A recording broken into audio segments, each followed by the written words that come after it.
I've always been disliked, yet I endured, because I am a mother. As a mother, I believed it was my duty to protect my child until they become independent. Who are you? What? So on this day, as Sam graduated from high school, I left my family, because I've been trying so hard. No matter how much I was disliked, no matter how much I was resented, I kept telling myself it's because I'm a mother, a wife, that I have the duty to protect my child. But those days are over, and now I'm free from my family. It seems like Sam, on the other end of the phone, is stunned. This is the first time I've ever fought back after being constantly criticized, so he must be wondering what to do. But it doesn't matter anymore, because we are no longer a family. My name is Mia, a 45-year-old housewife. I live with my husband Luke and our son Sam. Sam is 18 and graduating high school this year. Normally, this should be a cause for celebration, but I couldn't bring myself to be genuinely happy. The reason was Sam's attitude. Hey, where's my shirt? You didn't steal it, did you? One day, while I was folding laundry in the living room, Sam approached me with these words. I found his shirt in the basket. I'm sorry, here you go. When I handed it over, Sam snatched it as if showing anger. You're really inefficient. Can't you put the shirt in my room while I'm sleeping? Don't make me ask for it. I'm sorry, I just brought it in. His aggressive words tore at my heart. I could do nothing but apologize without any rebuttal. Satisfied with my response, he warned, If you make me angry again, I won't forgive you. Next time, I'll kick you out of the family. And with that, he returned to his room. Sam's bad attitude started 13 years ago, when he was only 5. One day, he suddenly started using foul language towards me. That's not a nice word. Let's try to change that, I said. But Sam's tone only got worse over time. Sam is a boy. It's just a phase. I went through it too, Luke would say when I consulted him. Indeed, boys sometimes mimic the slightly villainous characters they see in cartoons. So I decided to monitor and occasionally correct him without being too harsh. But as a result, Sam's behavior only worsened. Before I knew it, hearing thank you became rarer than his shouts. Having a decent conversation as a family became impossible. Time passed, and now Sam is 18. I learned from eavesdropping on a conversation between Sam and Luke 3 days ago that he's planning to go to college after high school graduation. He didn't consult me about his future plans at all, but Sam seemed to rely on Luke. Sam and Luke always got along well, often going out together. Maybe it's easier for men to talk to each other. I too wanted to be treated as a family member by Sam. I always wanted to live like a proper family. The fact that I couldn't was so painful, like my heart was tearing apart. It wasn't just Sam who pushed me away. Luke also despised me. Mia, you're really stupid. Look, there's dust over there. Can't you do your job as a housewife properly? Ever since Sam's attitude worsened 13 years ago, Luke's behavior towards me also became harsh. If I missed even one thing, he would accuse me of being inefficient or failing in my duties as a housewife. Originally, after we got married, we shared household chores. Being a housewife doesn't mean you have to do all the housework, Luke used to say. After Sam was born, I realized how hard parenting was. There were far more times when things didn't go as planned, and I felt terribly down. Initially, Luke was active in parenting, but gradually he stopped intervening and even stopped helping with household chores. Talking to him meant facing implications that I wasn't trying hard enough. So consulting Luke never cleared my feelings. You can't even clean properly. Really? You haven't grown at all as a wife over the years. Do you lack learning ability? I'm sorry, I'll try harder. Please forgive me. Even though you say you'll try, you never improve. That's why you get scolded. Luke's words weighed heavily on my heart. It was stressful enough not being able to get along with Sam, but realizing that even Luke disliked me, didn't see me as a wife or part of the family, I felt like collapsing right there. I endured it for 13 years. No matter how close to breaking I felt, I was a mother, a wife. I kept telling myself I had to do what needed to be done, pushing myself to the limit. Even when I was too tired to move, I forced myself to stand and keep going. If I didn't, I feared I would truly become incapable of doing anything and become unnecessary to Luke and Sam.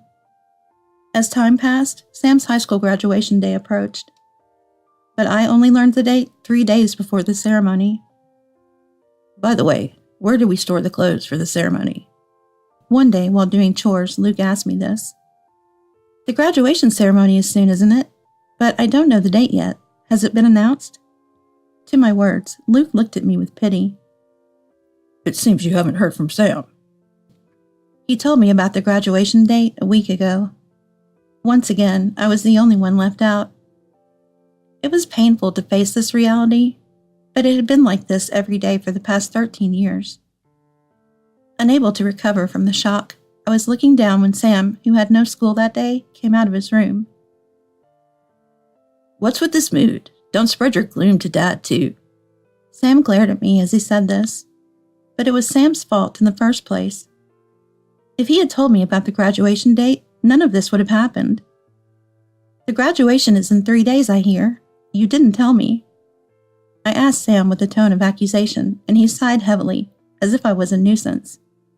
So what? You're not going to the ceremony anyway, so why do you need to know the date?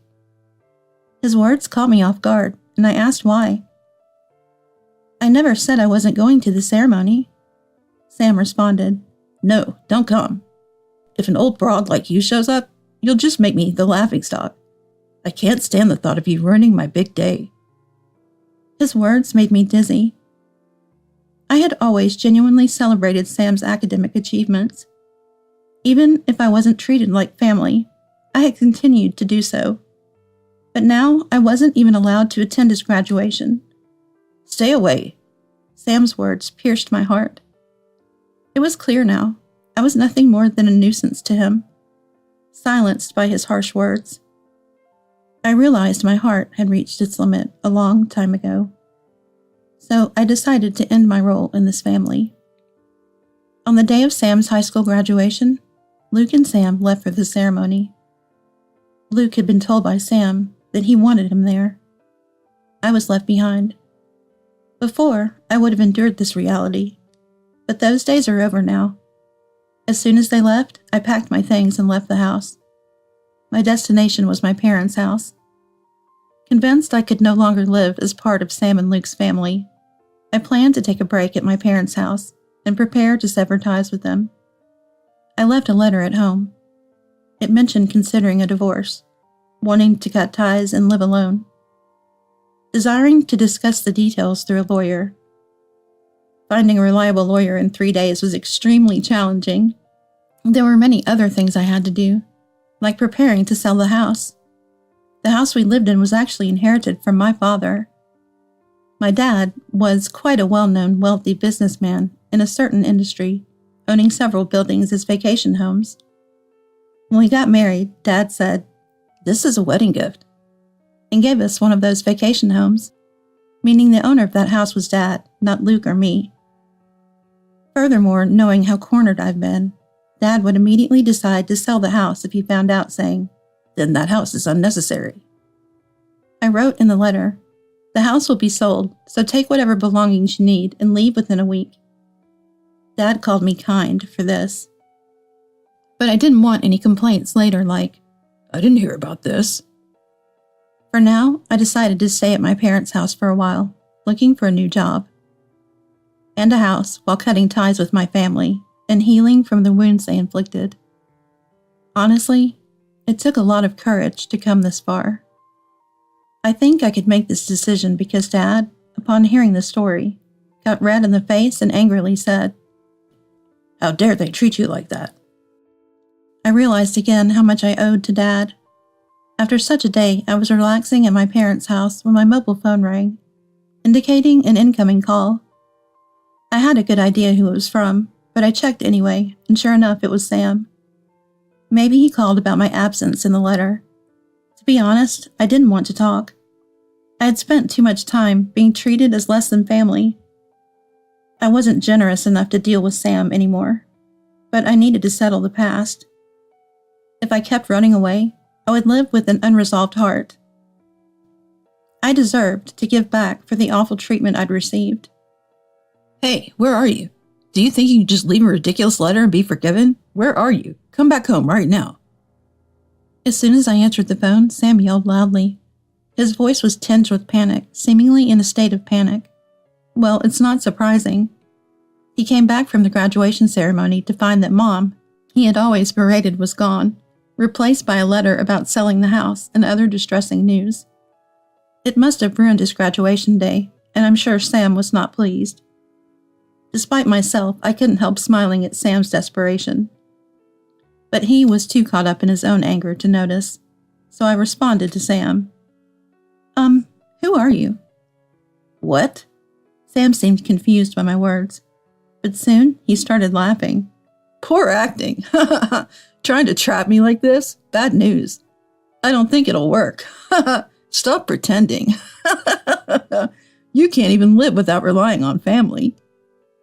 His words were unpleasant, but I noticed a slight tremble in his voice. Sam was also out of his depth. He was trying to blame, criticize, and panic me into coming back. Realizing this, I decided to respond calmly. I don't have a family, though. Oh, I have parents and a brother, right? But you're not my family, are you? What are you talking about, Mom? Me and Dad are your family, right? Have you lost your mind? So, as I said, I don't have a family. I kept treating Sam as a stranger. Sam and Luke are not my family. If they were, they wouldn't have treated me that way. Family is supposed to support and help each other. If a family member is in trouble, it's the family role to support them. Sam and Luke neglected that.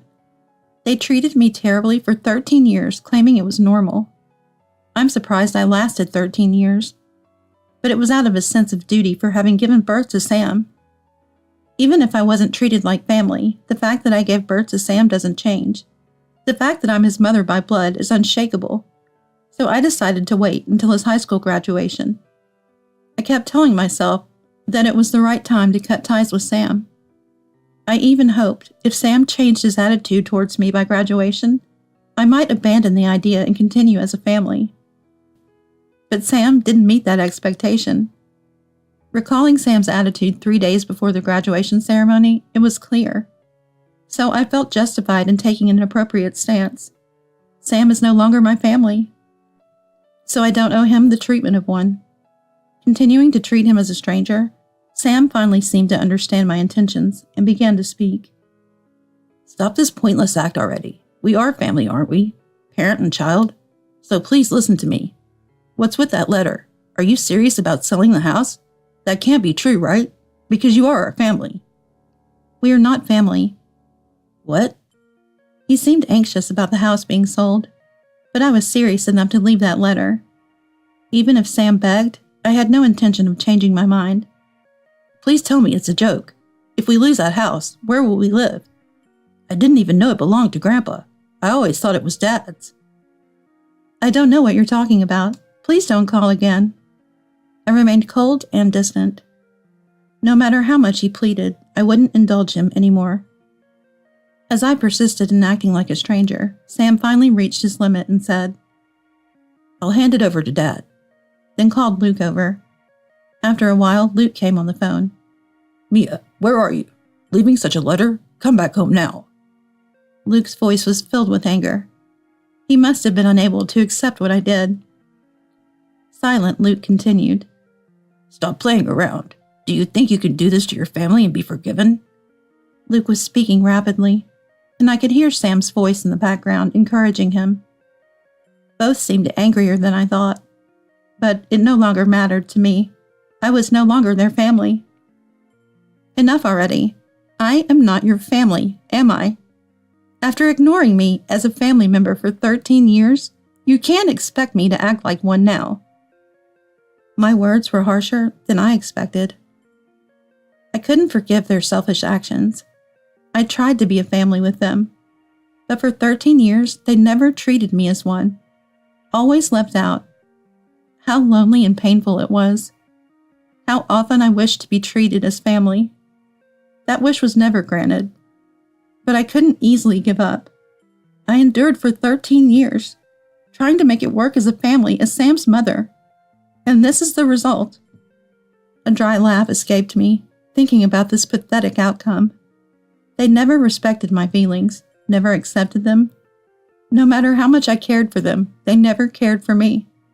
Yet now, when it's inconvenient for them, they say we're family, something they never meant, trying to bring me back. The convenience of it all made me feel nauseous. Why did I endure for 13 years for these people? Even feeling responsible as a mother doesn't justify being treated like this. I regret not being kinder to myself.